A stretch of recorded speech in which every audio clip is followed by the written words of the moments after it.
se lancer à l'international avec PrestaShop.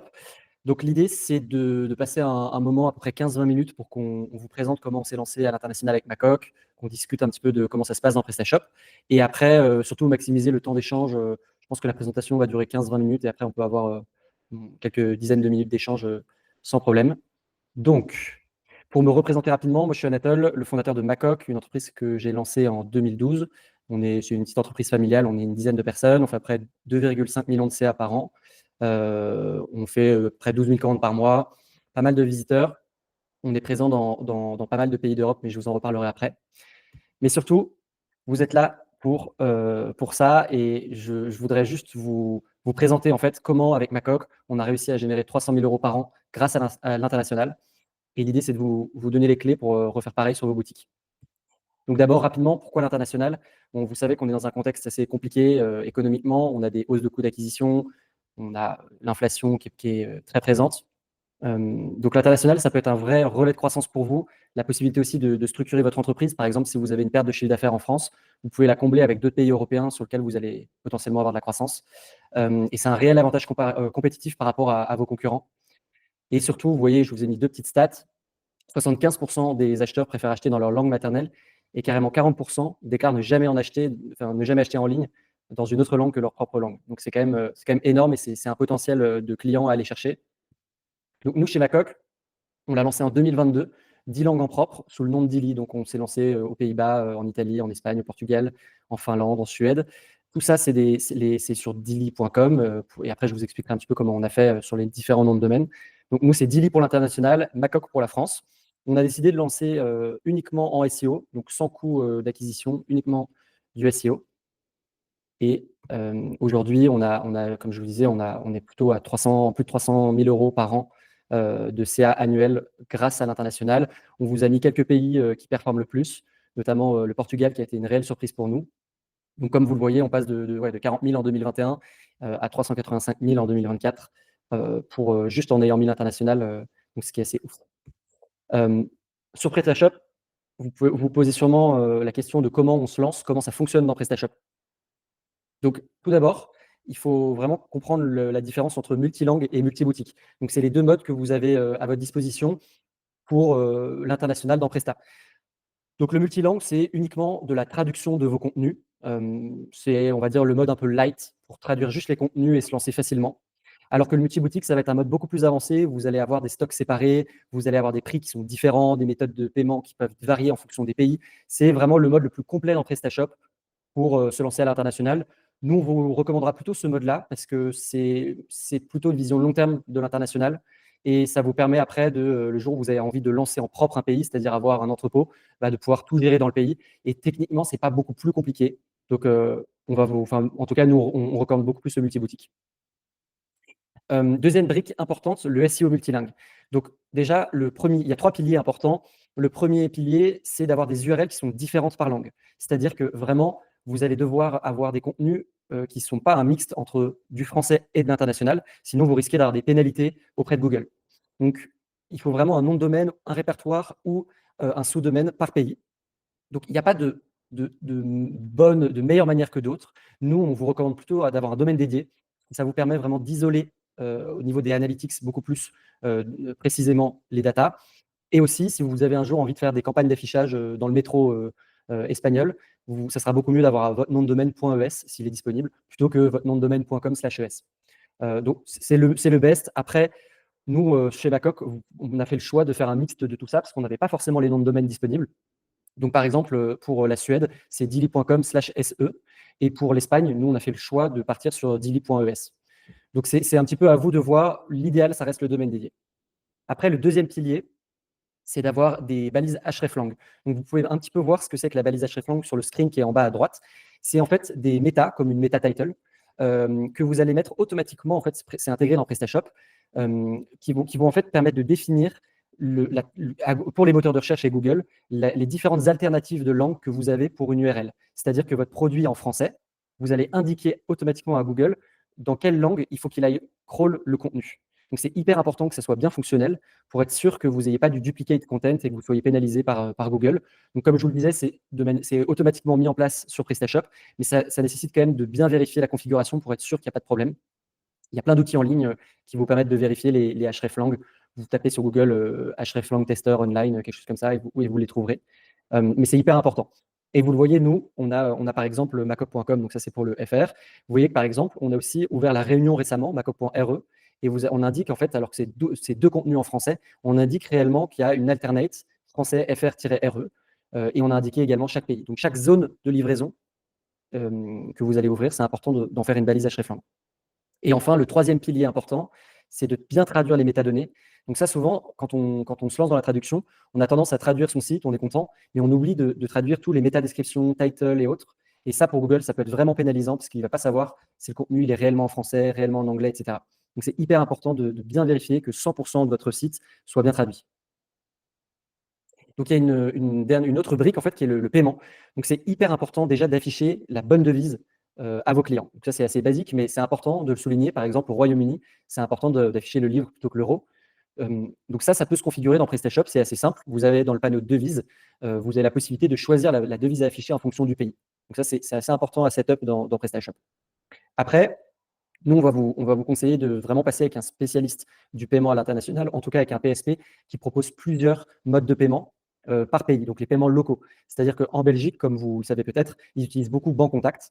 Et ça, c'est un mode de paiement qui est uniquement en Belgique et qui est très utilisé là-bas. Donc, c'est important que vous puissiez le proposer pour être sûr que les Belges achètent avec leurs moyens de paiement local.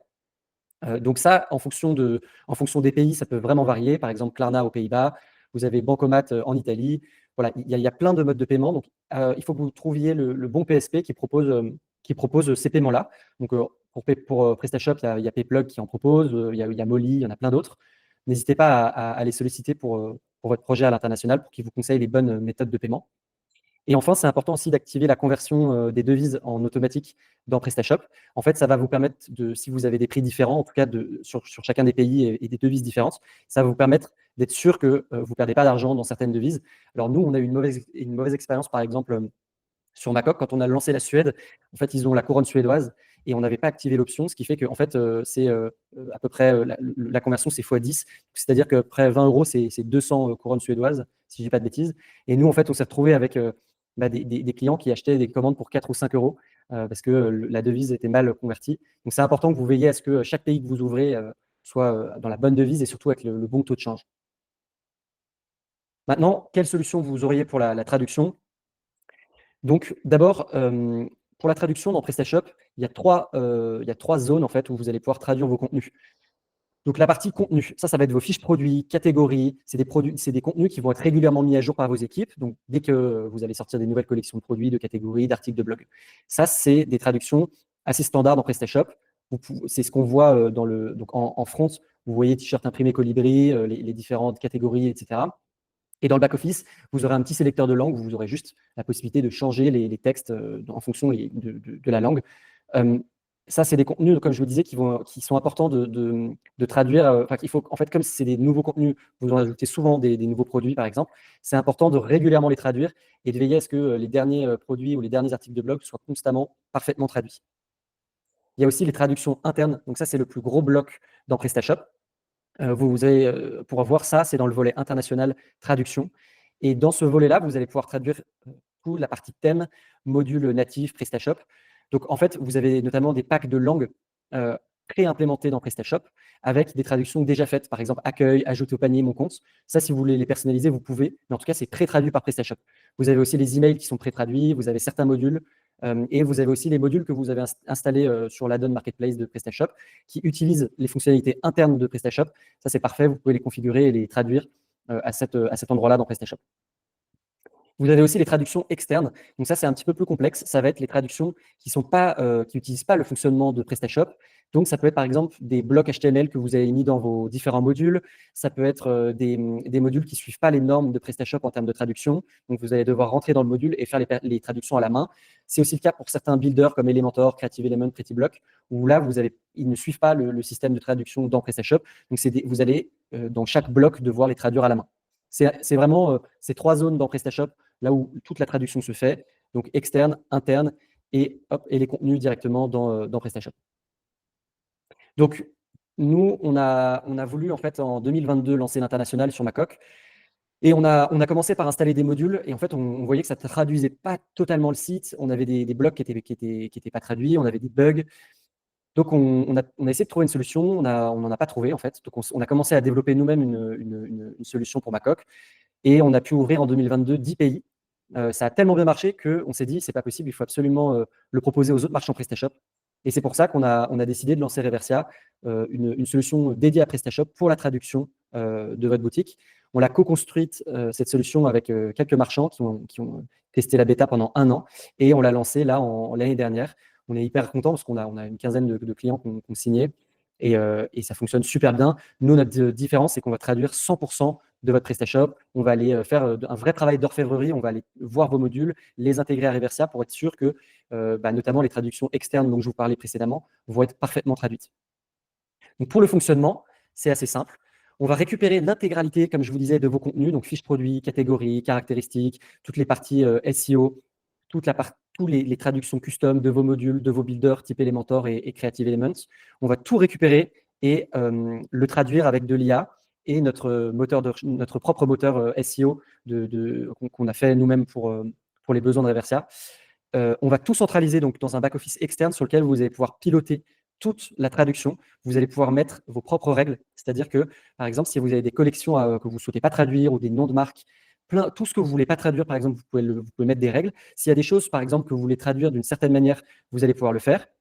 Vous allez également pouvoir appliquer avec des prompts IA plein de règles liées à votre business et tout ça dans le back-office de Reversia. Et toutes ces règles-là vont être appliquées automatiquement dès que vous allez sortir des nouveaux contenus. On va les traduire et appliquer directement toutes vos règles métiers.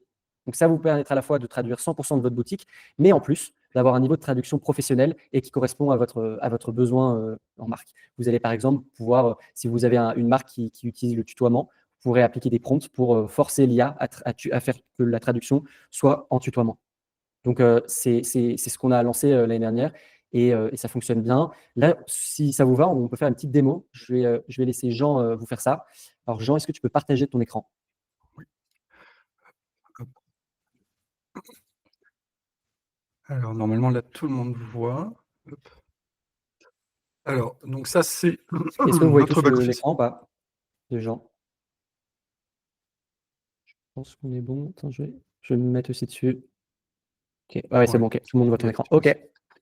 donc là on est sur le projet de Projet Xpari, un de nos tout premiers clients avec lequel on a ouvert 5 langues. Et donc je vais vous présenter un peu les différentes fonctionnalités en partant du plus simple. Donc nous on a beaucoup de choix possibles. Donc on a la gestion des langues, le glossaire, la gestion des liens. Vous avez un peu de statistiques et vous avez des paramètres pour votre projet. Donc on va commencer par l'espace membre.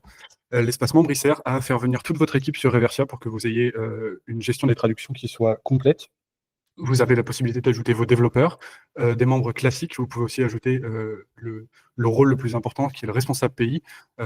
C'est un rôle auquel vous pouvez assigner une ou plusieurs langues, et cette personne aura automatiquement toutes les permissions pour faire les configurations de langue, les règles de glossaire pour cette langue en particulier, et vérifier, modifier, agir sur les traductions de cette langue. Et vous pouvez répartir comme ça votre réseau sur plusieurs personnes. Ensuite, vous avez l'espace général. Donc, vous avez une clé API et un cookie qui vous permet de communiquer entre votre PrestaShop et Reversia.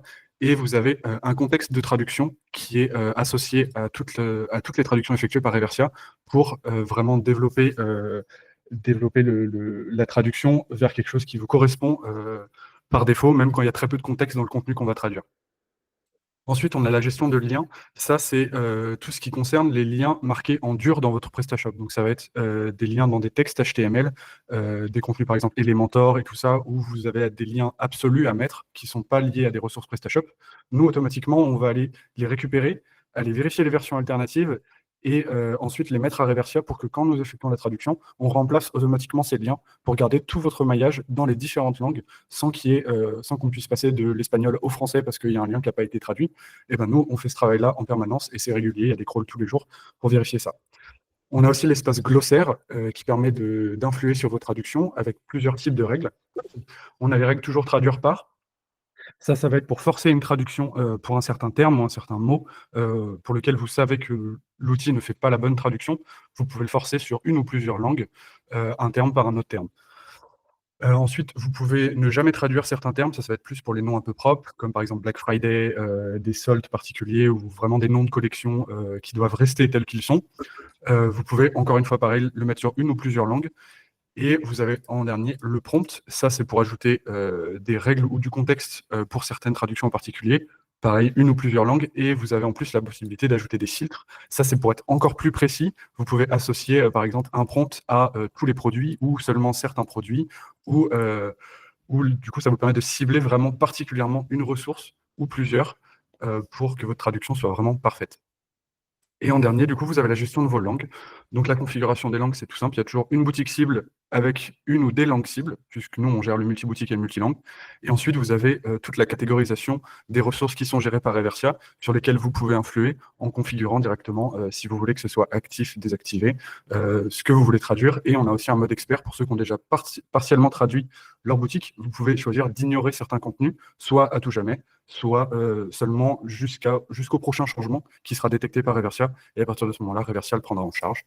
Et ensuite, du coup, vous pouvez simplement accéder à vos traductions et aller regarder un peu ce que vous voulez et influer dessus. Vous pouvez soit les modifier, reforcer une traduction, vous pouvez comparer dans toutes les langues la version française et la version traduite par Reversia, et vous avez vos règles glossaires qui s'affichent en haut. Donc voilà, quelques fonctionnalités clés que Jean, dont Jean n'a pas parlé parce qu'on ne voulait pas vous faire une démo non plus qui dure des heures, mais c'est toutes les fonctionnalités de Reversia que vous avez là. Donc comme on vous le disait, c'est vraiment une solution qui est PrestaShop, qui est que pour PrestaShop. Pour le moment, on verra après si on veut se lancer sur Shopify. Donc un petit cas client, donc Mickaël qui est présent dans l'appel, qui nous fait l'honneur d'être là. Donc nous, on a permis à Projet X d'avoir une croissance à 3 chiffres sur toutes les langues qu'ils ont lancées. Donc Projet X Paris, c'est une boutique qui vend des vêtements streetwear pour hommes et femmes, qui fait à peu près 80 millions de CA, 1500 revendeurs et 60 boutiques. Nous, quand on a eu Mickaël, quand on s'est parlé avec Mickaël en 2022, ils étaient uniquement en France, je crois, peut-être en anglais, mais pas dans d'autres pays en tout cas. Et avec eux, on a lancé 6 langues, donc, dont l'Espagne, l'Allemagne, le Portugal, l'Italie. Et ça fonctionne super bien. Je pense que vous avez peut-être écouté le podcast dans lequel il est passé du panier en janvier, là, il y a quelques jours. Donc c'est une vraie réussite et nous, c'est aussi ce qu'on veut proposer à nos clients, c'est de franchir les frontières pour aller chercher du CA à l'international. Pour les tarifs, c'est assez simple. Nous, c'est au nombre de mots en français, donc sur votre boutique. Pour savoir votre nombre de mots, nous, on vous envoie un module. Ça permet de détecter tous les mots de votre boutique et après, on vous met dans la bonne catégorie de tarifs. Nous, c'est sans engagement Reversia et surtout, vous pouvez mettre toutes les langues que vous voulez. Nous, c'est vraiment que le nombre de mots qui va influer sur la tarification. Voilà, donc là, on n'a pas pu aborder tous les sujets de l'international, bien sûr, parce que sinon, ça durerait trop longtemps. Donc, il y a quelques points qu'on n'a pas abordés, notamment la logistique, le service client, la réglementation, TVA, etc. Donc, ce que je vous propose, si vous le souhaitez et si vous avez des questions, c'est qu'on échange ensemble sur l'international. Alors, on a Vincent qui demande combien de temps ça prend de traduire une langue. Alors, pour une langue, c'est très rapide, ça va dépendre du nombre de modules que vous avez. Donc, je dirais, et aussi de la rapidité de l'agence avec qui vous êtes. Mais ça peut être entre 48 heures et 1 mois en fonction des échanges. En fait, le temps d'installation, c'est on va dire, la période la plus longue, parce qu'on va adapter, comme je le dis dans la petite présentation, on va adapter la solution Reversia à votre boutique. Mais une fois que la solution elle est mise en place, après, lancer une langue, c'est juste un clic, ça prend quelques minutes. Donc, c'est la première installation qui compte. Et il redemande est-ce que ça performe en SEO? Ah bah ouais. Ouais, ça performe au SEO. Nous, on a développé un algo maison pour du SEO à l'international. Plus, on utilise Claude, qui est une super IA. Et comme j'en parlais au tout début de la présentation, nous, on a décidé de faire que du SEO. Et en fait, on est premier sur plein de termes dans certains pays. Donc, on fait à peu près plus de 300 000 € juste en SEO, quoi. Après, on pourrait décider d'ouvrir un pays, c'est-à-dire d'avoir un entrepôt et de pose beaucoup de faire questions. appel à une agence. Ouais.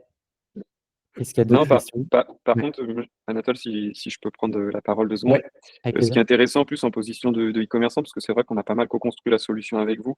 L'objectif, c'est qu'en fait, on met tous des efforts déjà financiers sur le SEO FR. La solution d'Anatole, elle nous permet d'aller chercher du SEO à l'international sans forcément faire plus d'efforts.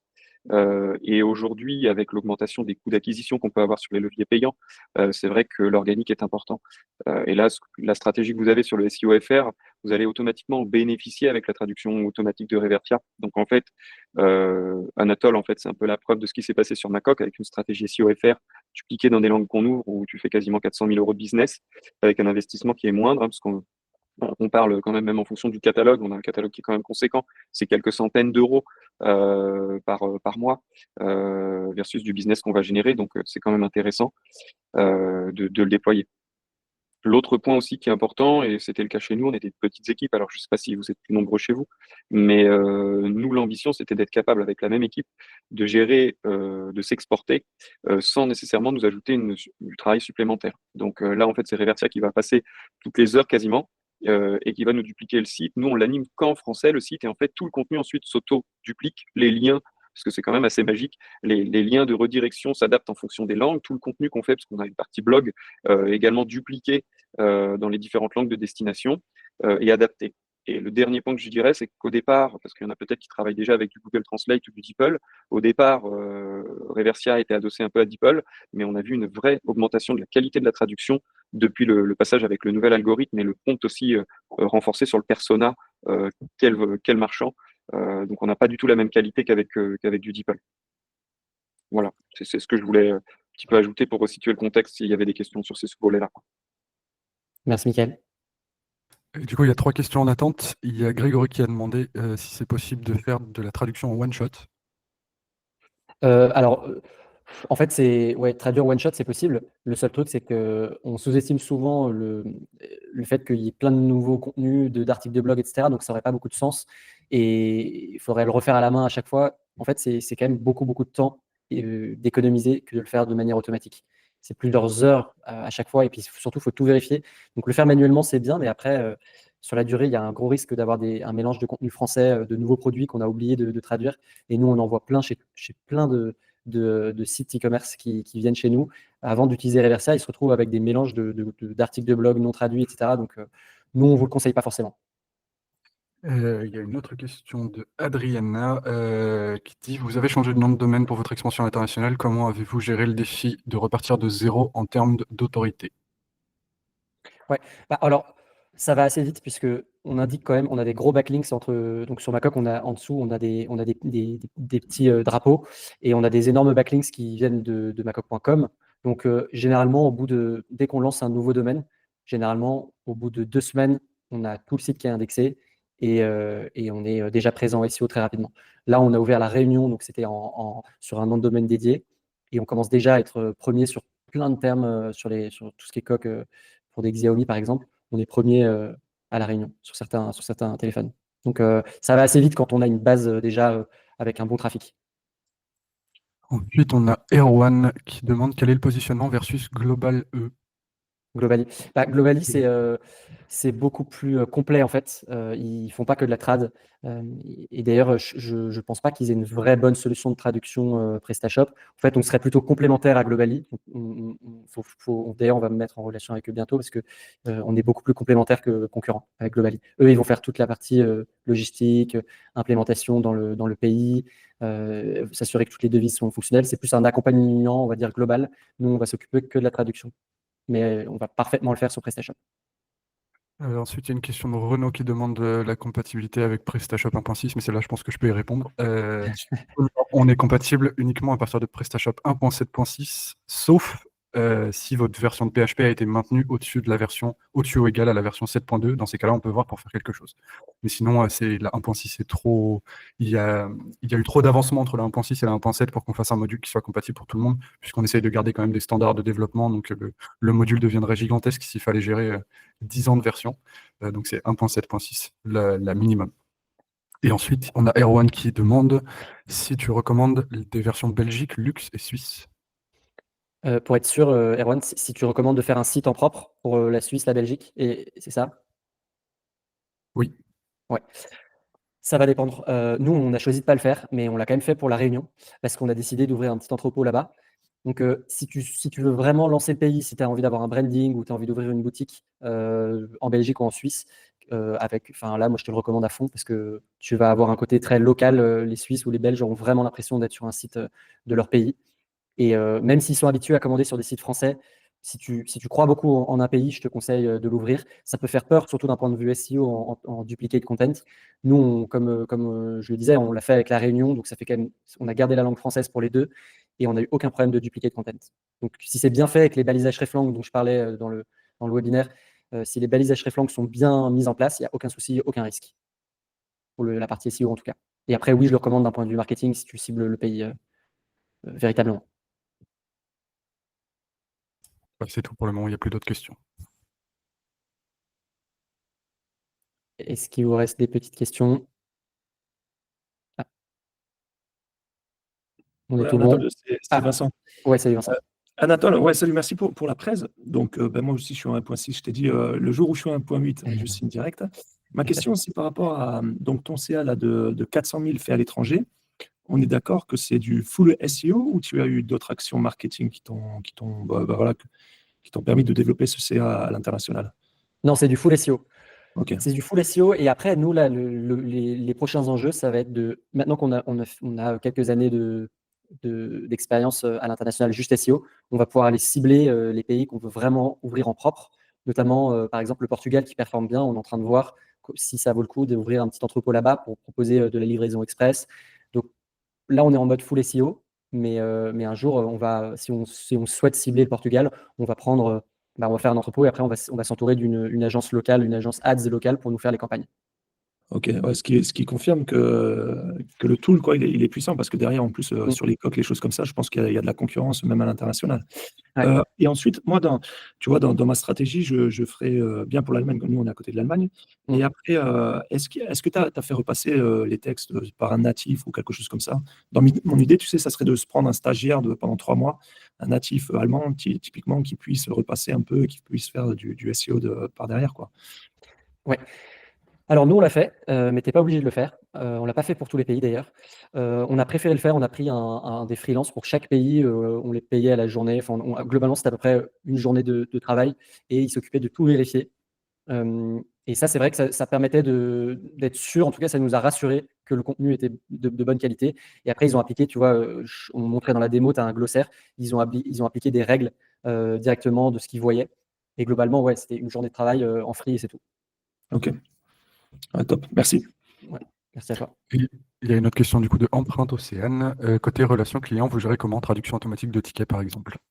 Ouais, donc nous, on utilise Crisp pour le service client, Zendesk et autres, tous les logiciels de service client proposent des modules où c'est implémenté dans leur solution pour faire de la trad.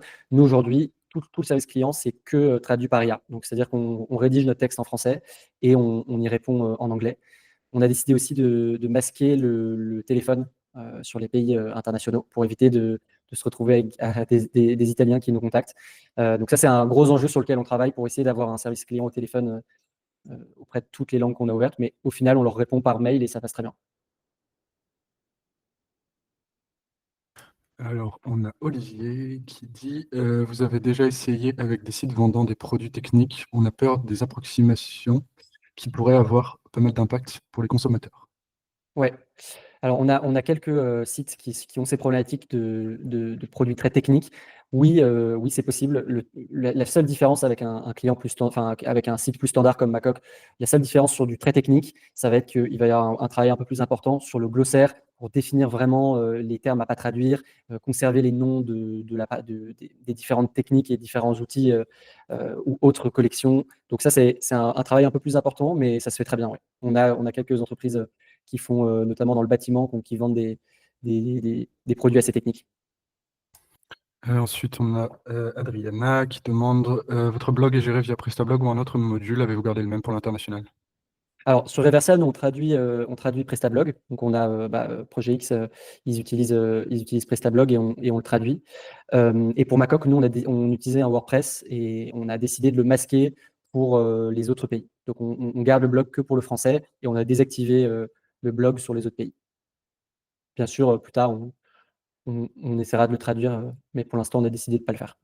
En fait, souvent, on vous recommandera, ça ouvre un peu à un autre sujet, mais souvent, les personnes qui sont intéressées par ce lancer international ont peur d'y aller à cause de, par exemple, un blog qui ne serait pas traduit ou à cause de, je ne sais pas, certains éléments comme le service client qui ne pourrait pas gérer. Mais nous, on recommandera beaucoup plus de se lancer, surtout, quitte à ce qu'il y ait des choses que vous désactiviez, comme le blog, ou par exemple que vous ne fassiez pas de service client au téléphone, plutôt que de ne pas se lancer et d'attendre et d'attendre et d'attendre, parce que je pense que vous ne vous lancerez jamais si ce genre de bloqueur, si vous avez ce genre de bloqueur. Donc nous, on préfère se lancer en retirant le blog plutôt que de ne pas y aller, quoi. Et du coup, Grégory demande quid des autres modules de blog. Alors, il y a plein d'autres modules de blog. Il y a plusieurs solutions pour traduire votre site, hein. Vous pouvez le faire par vous-même avec des copier-coller DeepL. Ça fonctionne, mais ça va être lent et assez fastidieux. Vous avez également des modules qui sont présents sur l'add-ons. Alors, ces modules, ils fonctionnent bien pour des petites boutiques, mais le problème, c'est qu'ils ne vont pas Des traduire. modules de blog, Anatole. Ouais. Ah, pardon. Oui. Alors, attends. Des modules de blog. Oui, je finis alors sur les. Donc, il y a d'autres concurrents. Je finis sur ce point-là et après, je partirai sur les modules de blog. Mais donc, il y a d'autres modules disponibles, mais qui ne traduisent pas 100% du site et qui ont beaucoup de bugs. Donc, nous, c'est un truc, on se différencie parce qu'on a une solution complète. Et pour des modules de blog, nous, en tout cas, ce qu'on voit, c'est beaucoup PrestaBlog. On nous recommande beaucoup PrestaBlog. Et Karel nous demande, étiez-vous déjà positionné en SEO en Espagne et au Portugal sur Macoc? Quel était votre CA à l'international avant Reversio? Ouais, alors j'en parlais. On était présent un petit peu en SEO, mais sur le nom de macoc.com, non traduit. Donc, je l'avais mis, les CA, tac, voilà. Sur l'Espagne, on était, voilà, avant le lancement à l'international en 2021, on était à 500 € de chiffre d'affaires. On est passé à 19 500 en 2024.